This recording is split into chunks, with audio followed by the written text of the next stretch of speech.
കേരളത്തിലെ ആളുകളുടെ ഒരു ചിന്താഗതി എന്ന് പറയുന്നത് നാഷണൽ ലെവലിലേക്ക് ഒരു CPM കാരനെയോ CPI കാരനെയോ ജയിപ്പിച്ചു വിട്ടിട്ട് അവിടെ പ്രത്യേകിച്ച് ഒന്നും ചെയ്യാനില്ല.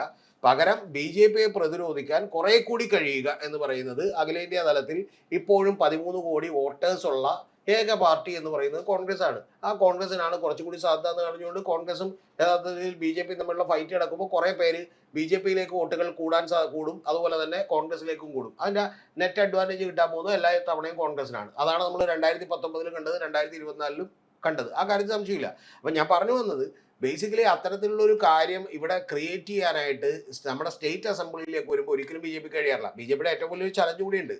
2016 കിട്ടിയിട്ടുള്ള പെർസെൻറ്റേജ് എങ്കിലും BJP നിലനിർത്തുക എന്നുള്ളതാണ് ഏറ്റവും വലിയ ചോദ്യം. കാരണം 2021 ഏതാണ്ട് 2.5%, 4 ലക്ഷത്തോളം വോട്ടുകൾ കുറയുകയാണ് ചെയ്തത്. 2014 പ്രത്യേക സാഹചര്യങ്ങൾ ഉണ്ടായിരുന്നല്ലോ. വെള്ളാപ്പള്ളിയുടെ ഒരു പിന്തുണയൊക്കെ ഉണ്ടായിരുന്നു. ആ ഒരു സാഹചര്യത്തിൽ കിട്ടിയത് പിന്നീട് അത് നിലനിർത്തിയില്ല, അത് കുറയുകയാണ് ചെയ്തത്.